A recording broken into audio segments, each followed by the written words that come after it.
Alors, je fais avec ce que j'ai sous la main. Euh, J'aurais pu essayer de chauffer là avec la lampe à souder l'extrémité du clou. Comme ça, quand j'aurais tapé, vu que ça aurait été chauffé ici, ça aurait pu un petit peu se dilater, former une tête de ce côté.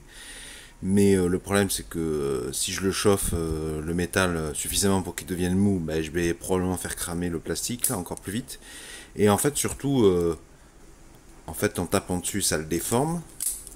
Mais là, il peut plus sortir, comme il est courbé. Il peut plus sortir. Donc c'est bon, finalement, il joue son rôle. Là, je vous mettrai l'évolution dans le temps dans la description sous la vidéo. Mais ça, cette tige, elle est autrement plus solide de toute façon. C'est un clou, hein, comme vous l'avez vu. Un clou en inox. Attention, il faut que ce soit de l'inox, puisque les cheveux, c'est toujours un peu mouillé, enfin souvent. Alors, j'avais pas de ce genre de petits rivets. Je sais même pas où les trouver. Si vous savez où trouver ça sur AliExpress, par exemple, comment ça s'appelle? Ce genre de petits rivets, vous voyez, d'un côté on a une tête normale là, et de l'autre côté on a, voilà, c'est comme ça. Je suppose que c'est de l'aluminium, je suppose, ou pas. Si vous savez comment c'est fait, si on peut s'en procurer facilement, je préférerais, s'il vous plaît, pour réparer les autres pinces. En tout cas, ça pince bien, ouais, on va voir. Je pense que... si je publie la vidéo, c'est que madame a validé, hein.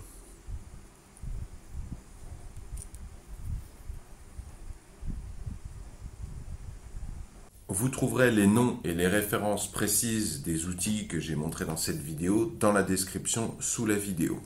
J'espère que ce retour d'expérience vidéo pourra vous aider à trouver des solutions à votre problème ou au moins encourager les profanes à prendre confiance et à se lancer. Si vous appréciez cette démarche de partage de solutions, pouvez-vous mettre un pouce vers le haut, s'il vous plaît, pouvez-vous mettre un j'aime. Si vous aimez l'idée de réparer par vous-même un maximum d'appareils électroniques, électroménagers, électro-informatiques, etc., je vous recommande de vous abonner à la présente chaîne YouTube puisque c'est une des thématiques principales. Vont s'afficher justement à l'écran un rond, un rectangle et un carré. Le rond, vous cliquez dessus, ça vous abonne gratuitement à la présente chaîne YouTube.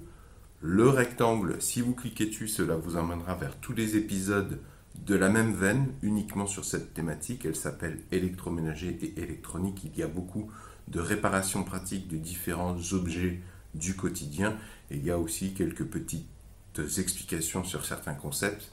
Quant au carré, ça c'est pour ceux qui ne sont pas trop YouTube ou qui ne sont pas intéressés par toutes les thématiques que j'aborde sur cette chaîne YouTube et qui préfèrent recevoir par mail uniquement les vidéos sur la thématique réparer des objets du quotidien, donc notamment beaucoup d'électroménager, d'électro-informatique, d'électronique, etc., etc.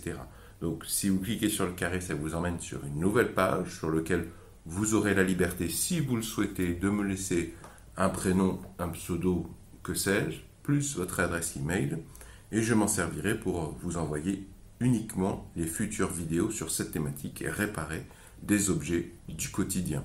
Bien sûr, vous pouvez vous désinscrire n'importe quand. Bien sûr, je ne partage et encore moins ne revends ces adresses email à absolument personne. C'est dans le strict respect de la réglementation générale sur la protection des données. Et surtout, je ne garde pas les informations des gens qui se désinscrivent.